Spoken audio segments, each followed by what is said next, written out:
여러분, 풍수에서는 절대적인 기본 원칙이 있습니다. 아마 여러분들 중에는 왜 이리 우리 집에는 우환이 생길까? 왜 이리 하는 일마다 잘 안 될까? 라고 생각하시는 분들이 참 많으실 것입니다. 여러분, 그것은 바로 기본을 지키지 않기에 생기는 일인 거예요. 네, 기본만 잘 지켜도 절대 여러분에게는 불행이 찾아오지 않는다는 것이죠.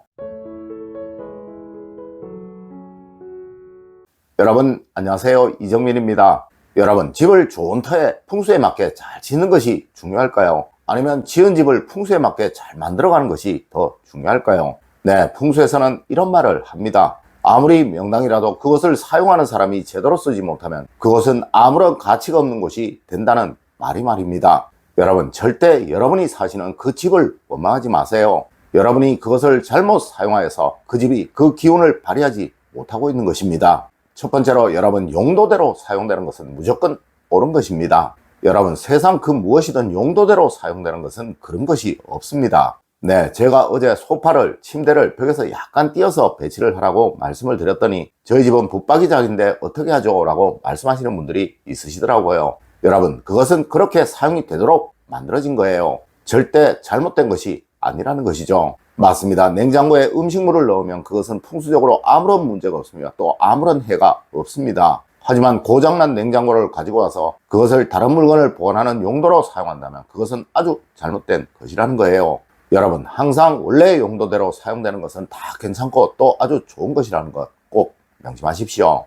두 번째로, 여러분, 의미가 없는 물건은 가치가 없다고 하였습니다. 여러분, 집안에 있는 모든 물건은 그 나름의 의미와 또 사용처가 있어야 하는 것입니다. 네, 이러함이 없는 것을 우리는 버려야 할 것, 그리고 쓸모없는 것이라고 말을 하는 거예요. 간혹 어디에 쓸지도 모르면서 이거 집에 두면 좋을 것 같은데 라고 생각하고 그냥 주워오시는 분들이 있으시죠. 네, 그것은 그 집을 망치는 풍수적으로 아주 해로운 것이 되는 거예요. 여러분, 항상 필요한 물건, 사용하는 물건만 집에 두시는 습관을 가지세요. 네, 꼭 아셔야 합니다. 돈을 벌기 위해 버려진 물건, 빈 박스 등을 집에 가지고 오는 것은 괜찮습니다. 이것은 목적이 있는 것이니까요. 하지만 아무런 이유도 없이 길가에 버려진 물건을 집에 가지고 오는 것은 풍수적으로 정말 나쁜 거예요. 물론 이런 것이 많아질수록 절대 그 집은 불행을 벗어나지 못하게 됩니다. 세 번째로, 집에는 악취가 없고 향기가 있어야 한다고 하였습니다. 여러분, 풍수에서는 이런 말을 합니다. 명당인 곳의 흙은 그 맛이 달고 텁텁하지 않으며, 또 명당인 곳의 공기는 시원한 향기가 있으며 답답하지 않으며, 그리고 명당인 곳의 물은 청량하고 담백하며 불쾌함이 없다고 하는 말입니다. 아마 여러분들도 얼마 전 파묘라는 영화에서 최민식 씨가 흙의 맛을 보는 것을 보신 적이 있을 거예요. 맞습니다. 여러분의 집이 잘 만들어진 집이라면 항상 향기가 있고 악취는 없을 것이라는 거죠. 하여 부잣집들에 가보면 환기시설이 정말 잘 되어 있고 그들은 또 이것에 정말 신경을 많이 쓰는 거예요. 여러분, 특급 호텔의 로비에 들어가 보면 항상 은은한 좋은 향기가 나며 또 아주 신선하고 환하고 좋은 느낌이 들죠. 네, 간혹 아주 감미로운 은은한 음악이 흐르는 경우도 있어요. 여러분, 이것이 바로 그곳에 머무는 사람의 기분을 밝게 만들고 또 선하게 만들기에 그러한 것입니다. 하여 이런 곳에서는 절대 소리를 지르는 사람, 또 감정적으로 행동하는 사람이 없는 거예요. 여러분, 항상 집의 환기 신경 쓰세요. 그리하면 여러분의 가족분들은 항상 안정적으로 편안한 행동을 하는 사람으로 변해가게 됩니다. 물론 이런 집에 행복도 번영도 찾아오게 되는 거예요. 네 번째로, 항상 집의 크기에 맞는 것을 두라고 하였습니다. 여러분, 풍수에서는 넓이에 맞게 집을 짓는 것과 또 크기에 맞게 물건을 두는 것을 무엇보다 중요하게 생각합니다. 네, 집은 좁은데 소파가 크고 가구가 크다면 그곳은 음향이 맞지 않는 곳이며, 또 집은 넓은데 소파가 작고 가구도 작다면 그 역시 음향이 맞지 않으니 이런 집은 반드시 불행이 생길 집이라고 말을 한다는 거예요. 그리고 이 중 집보다 크게 두는 것을 풍수에서는 더욱 해롭다고 말을 합니다. 네, 항상 여유 있는 공간을 만드시려고 노력하세요. 이 공간은 모두 기의 통로이며 이 기의 통로가 안정적으로 편안해야 성공도 얻고 번영도 얻게 된다는 것입니다. 네, 뭐든 너무 꽉 채우지 마시고 또 뭐든 썰렁한 느낌이 들 만큼 텅 비게 만들지도 마세요.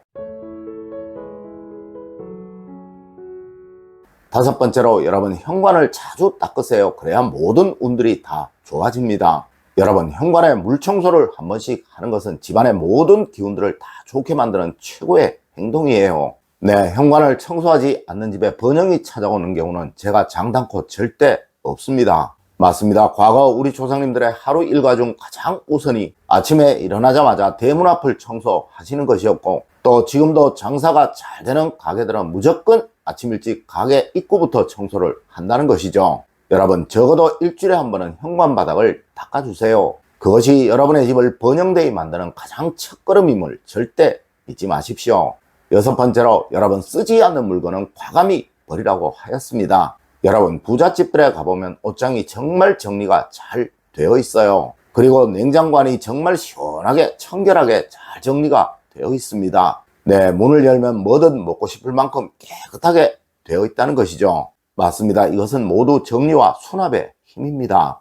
여러분, 안 쓰는 것, 못 입는 것, 그리고 필요 없는 것, 이런 것을 버리는 것을 절대 아까워하지 마세요. 이것을 버려야 그 자리에 더 좋은 것들이 차게 되고, 이런 것들이 차게 되면서 여러분의 삶은 더 좋아지게 되는 거예요. 네, 우리 이런 말 쓰죠. 구질구질하다라는 말을 말입니다. 여러분, 절대 이런 소리 듣는 집이 잘 사는 경우는 없어요. 네, 항상 고민과 불행, 불화가 가득한 집이 될 수밖에 없다는 것이죠.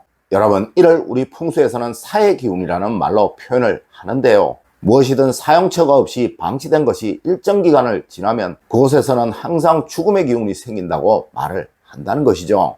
여러분, 이런 죽음의 기운이 강해지면 강해질수록 여러분의 가정은 더욱 힘들어지고 더욱 어려워지게 되는 것입니다. 일곱 번째로, 항상 눈앞을 넓게 하라고 하였습니다. 그래야 번영이 생긴다고 말입니다. 여러분, 저는 누구에게든 늘 이런 말을 합니다. 번영을 얻고 싶다면 앉은 자리에서 트임을 얻도록 하라고 말입니다. 네, 여러분의 시선에 막힘을 만들지 말아야 한다는 이야기예요. 맞습니다. 항상 가족들이 앉는 자리에 앞은 최소한의 물건들만 두세요. 그리고 가족들이 머무는 자리, 즉 침실이나 공부방에도 최소한의 물건들만 두십시오. 여러분, 풍수에서는 인간의 부를 만드는 최고의 수단이 시선의 편안함을 만드는 것이라고 말을 하고 있으며, 세상 어디이든 명당이라는 곳들에 가보면 전망이 아주 좋은 곳들이라는 것은 풍수를 조금만 아는 사람이라면 아주 당연시 하는 것입니다. 네, 무조건 시선에 막힘이 있는 곳은 흉당이며, 이런 곳에서는 절대 좋은 일들이 생겨날 수가 없다는 것이죠. 여러분, 하여 뷰가 좋은 집이 훨씬 비싼 거예요. 네, 이런 집에 살지는 못하더라도 실내만큼은 이렇게 만드시려고 노력을 하세요. 분명 여러분은 머지않아 그런 집으로 이사를 가시게 될 것입니다. 여러분, 오늘은 풍수의 가장 기본이며 또 가장 중요한 부분에 관해서 말씀을 드렸습니다. 오늘 제가 알려드린 이야기 여러분들 꼭 명심하시길 부탁드리며 오늘의 이야기를 마치도록 하겠습니다. 늘 올바른 학문과 올바른 지식을 여러분들께 전하도록 노력하겠습니다. 여러분, 긴 시간 감사드립니다. 감사합니다.